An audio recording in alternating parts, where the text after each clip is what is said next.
আহারে আমার মনের মানুষ, কত যত্নে আমাকে ভুলে গেলি। কি নিষ্ঠুর তুই, কত সহজেই গিরগিটির মতো রং বদলাস। কিন্তু কেন জানি আমি তোকে ভুলতে পারি না। জানিস, যখন আমি গভীর নিদ্রায় যাই, তোর দেওয়া কথাগুলো আমার কানের কাছে ঝনঝন করে বেজে ওঠে। তুই না আমায় একদিন বলেছিলি, মৃত্যুর আগ পর্যন্ত তুই আমার সাথেই থাকবি, কিন্তু সবচেয়ে অন্ধকার সময় তুই আমার হাত ছেড়ে দিলি।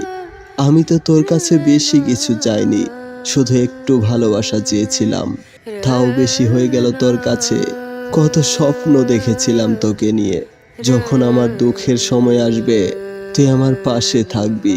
প্রচণ্ড মন খারাপের সময় আমার সাথে কথা বলবি, আমাকে খুশি করার চেষ্টা করবি। একাকিত্ব কখনো আমায় গ্রাস করে নিতে পারবে না, কেননা আমি যে তোর সঙ্গে আছি। আমার ভালোবাসার মানুষ, আমার অতি আপনজন। আমার বাজে সময়গুলোতে আমাকে ভরসা দিবি, সাহস দিবি। তোর ওই আলতু ভালোবাসার ছোঁয়ায় আমার হৃদয়টা ভরে উঠবে। তোর মিষ্টি হাসির ঝলকে আমি পাগল হয়ে যাব।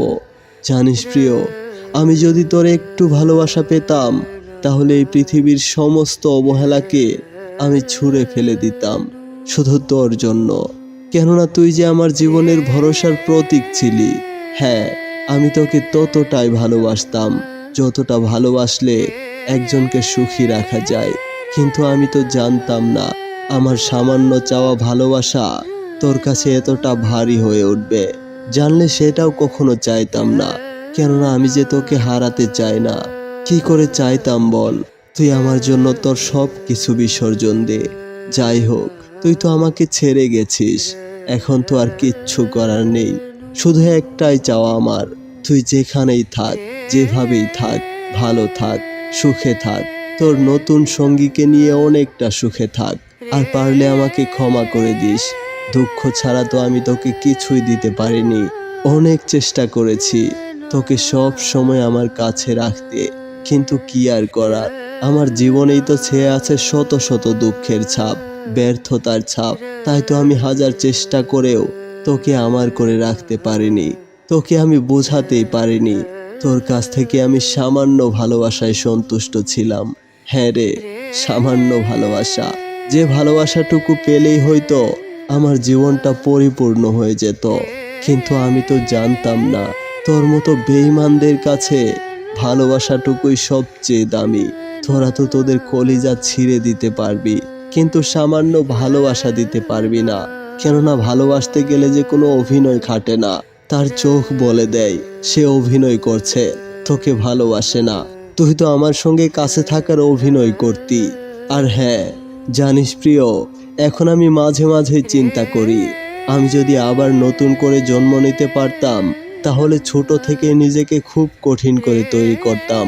কারণ এই শহরটা তো অনেকবার ঘুরে দেখেছি, স্বার্থ ছাড়া এমন একজন মানুষও নেই যে অন্যকে নিজের চেয়ে বেশি ভালোবাসবে।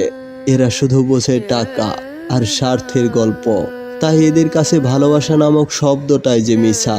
ভালোবাসা যে এদের কাছে পথের কাঁটা, সেই কাঁটাটাকে সরিয়ে চলতে পারলেই হাফ ছেড়ে বাঁচে এরা। সত্যি কথা বলতে কি, এই শহরের কোটি কোটি মানুষের বুকে ভালোবাসার জন্য এতটুকু মায়াও সজ্জিত নেই। তুই ঠিক তাদের মতোই, যে ভালোবাসার নামে শুধু অভিনয় করে আমার এই ছোট্ট হৃদয়টাকে খান খান করে দিয়েছিস। স্বার্থের লোভে তুই নিজেকে আমার কাছে বিলিয়ে দিয়েছিস। এত কিছু পারলি, শুধু সামান্য ভালোবাসাটুকু আমি তোর কাছ থেকে পেলাম না, এটাই আফসোস হয়ে রইল। যাই হোক, আমার কথায় যদি তুই কষ্ট পেয়ে থাকিস, তাহলে খোদার কাছে আমার জন্য মৃত্যু কামনা করিস। আর আমার কবরের পাশ থেকে একটা লাল টুকটুকে গোলাপ ফুল ছিঁড়ে আনিস। সেই ফুলটাকে তোর ডায়েরির ভেতর যত্ন করে রেখে দিস। কারণ আমি বেঁচে থাকতে তোকে যেই ফুল দিয়েছিলাম, তা তো তুই পায়ের তলায় পিষে ফেলেছিস। আমার ভালোবাসাকে অবহেলা করে দূরে ঠেলে দিয়েছিস, ঘৃণা করেছিস আমাকে। কখনোই আমার মনটাকে বোঝার চেষ্টা করিসনি। তুই শুধু ঘুরে বেরিয়েছিস টাকার পেছনে। ভালোবাসা কি তা কখনোই বুঝতে চেষ্টা করিসনি। জানিস, আজ তোর আচরণের কারণে একটা কথা মনে পড়ছে। নেপোলিয়ন, যিনি পৃথিবীর সব থেকে ক্ষমতাবান লোক ছিলেন, যার পায়ের নিচে গোটা ইউরোপ কাঁপত। কিন্তু সেই মানুষটি আবার ভালোবাসার কাছে পরাজিত হয়েছিল। তিনি ভালোবেসেছিলেন জোসেফিন নামের এক নারীকে। অবাক করার মতো বিষয় হলেও জোসেফিন ছিলেন 2 সন্তানের মা এবং নেপোলিয়নের চেয়ে বয়সে অনেক বেশি। তবুও তার প্রেমে নেপোলিয়ন পাগল হয়েছিল। তার কাছে বয়স কোনো বাধা ছিল না, কেননা তার মনের মধ্যে ছিল সত্যিকারের ভালোবাসা আর ভালোবাসার প্রতি অগাধ আস্থা। তাই তো সে পুরো সমাজ থেকে বিচ্ছিন্ন হয়ে তাকে বিবাহ করেছিল। আর যে নেপোলিয়নের কাছে গোটা বিশ্ব পান্তাভাত ছিল, সেই নেপোলিয়ন কিন্তু মাত্র একটি নারীর কাছে আত্মসমর্পণ করেছিল। গোটা সাম্রাজ্য তার পায়ের কাছে রেখেছিল। প্রয়োজনে তার জীবন দিয়েও আগলে রাখতে চেয়েছিল। কিন্তু বিশ্বাস কর, সেই নারীটি কিন্তু নেপোলিয়নের সেনাপতির সঙ্গে অবৈধ সম্পর্কে জড়িয়েছিল। কত টাকা পয়সা, কত ধন দৌলত, কত আভিজাত্য, সারা বিশ্বটাই সেই নারীর পায়ের তলায় ছিল।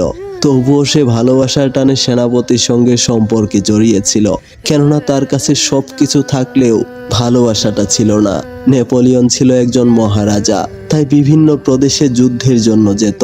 কিন্তু মেয়েটি শুধু ভালোবাসা চেয়েছিল, এত টাকা পয়সা ধন দৌলত চায়নি। তার কাছে টাকা পয়সা তুচ্ছ মনে হয়েছিল, কারণ তার জীবনে সবকিছু থাকলেও একটা মধুর সম্পর্ক ছিল না, ভালোবাসা ছিল না, আদর সোহাগ ছিল না। বাতাসে তাদের ভালোবাসার সুবাস মিশে থাকলেও গন্ধ উপভোগ করতে পারতো না। তাই তো সে অন্য কারো হাত ধরে নিয়েছে। তাহলে বুঝ, সেই নারীটি 1000 কোটি টাকার সম্পদ পেছনে ফেলে শুধুমাত্র ভালোবাসার টানে সেনাপতির হাত ধরে নিয়েছিল। আর তুই একটা নির্লজ্জ নারী, শুধুমাত্র টাকার জন্য তোর দেহটাকেও বিক্রি করে দিতে দ্বিধাবোধ করিস না। কি অদ্ভুত, তাই না? জানিস, মাঝে মাঝে মনের অজান্তেই বলে উঠি, তুই তো ভালোবাসার কাঙাল নয়, তুই একটা স্বার্থপর অর্থলোভী মেয়ে, যার কাছে আভিজাত্য আর টাকা পয়সায় সবকিছু। ভালোবাসা তো তুচ্ছ একটা শব্দ। কিন্তু একটা কথা মনে রাখিস, তুই যে ভালোবাসাকে অবহেলা করে টাকা পয়সার পেছনে ছুটে চলেছিস, সেই টাকা পয়সায় একদিন তোর কাছে ভারী হয়ে যাবে। শুধু থাকবে না তোর জীবনে ভালোবাসা। কেননা একটা ছেলে খুব ভালো করেই জানে, ভালোবাসলে কষ্ট পেতে হয়, তবুও কিন্তু বারবার প্রেমে পড়তে চাই। তাই বলে এই নয় যে নির্লজ্জের মতো তোর পেছনে ছুটে চলবে সারা জীবন। তাই এমন একটা সময় আসবে যখন তুই টাকা পয়সা দিয়ে সবকিছু কিনতে পারলেও ভালোবাসাকে কিনতে পারবি না, মনের মানুষকে কখনোই কিনতে পারবি না। তাই কখনো যদি আমার কথা মনে পড়ে, তাহলে আমার কবরের পাশ থেকে একটা লাল গোলাপ ছিঁড়ে আনিস, আর অতি যত্নে তোর ডায়েরির মাঝে গুজে রাখিস। আলতো করে একটু আদর করিস, ভালোবাসিস একটু আমায়। বেঁচে থাকতে তো তোর ভালোবাসা কখনোই পেলাম না, শুধু ভালোবেসেই গেলাম।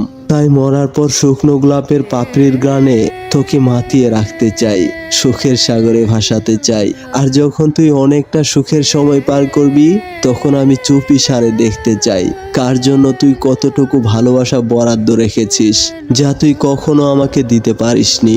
সেই ভালোবাসার রংটুকুকে চিনে রাখতে চাই, আর পরের জন্মে সেই রঙে নিজেকে রাঙাতে চাই। হ্যাঁ, নিজেকে রাঙাতে চাই। প্রিয়তম, পরিশেষে একটা কথা বলি, খুব মন দিয়ে শুনিস।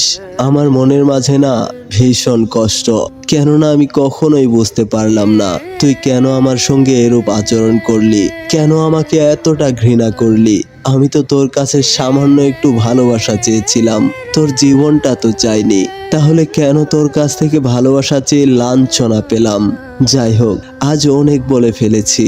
আর না, আমার চলে যাওয়ার পর যদি কখনো আমার এই বার্তাগুলো তোর কাছে পৌঁছায়, তাহলে একটু আফসোস করিস, আমার মনটা শান্তি পাবে। বেঁচে থাকতে তো তোর ভালোবাসা পাইনি, তাই মরে গিয়ে তোর হাতের ওই আলতো ছোঁয়া পেতে চাই। সুখে থাকিস প্রিয়, ভালো থাকিস।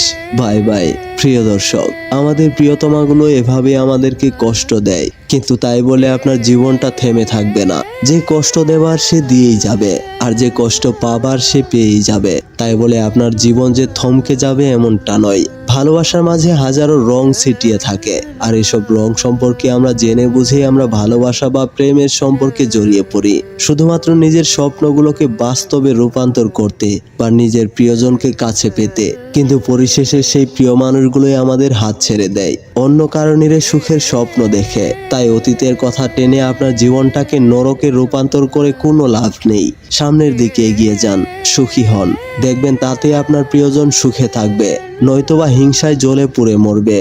কেননা যে একটা সময় আপনাকে ঘৃণা করত, আপনার অভাবের সময় আপনাকে ছেড়ে গেছে, সে যদি সত্যিকারে ভালোবাসে তাহলে আপনার ভালো দেখে সেও ভালো থাকবে। আর যদি আপনার সঙ্গে শুধুমাত্র অভিনয় করে থাকে তাহলে বুঝবেন সে হিংসা করছে।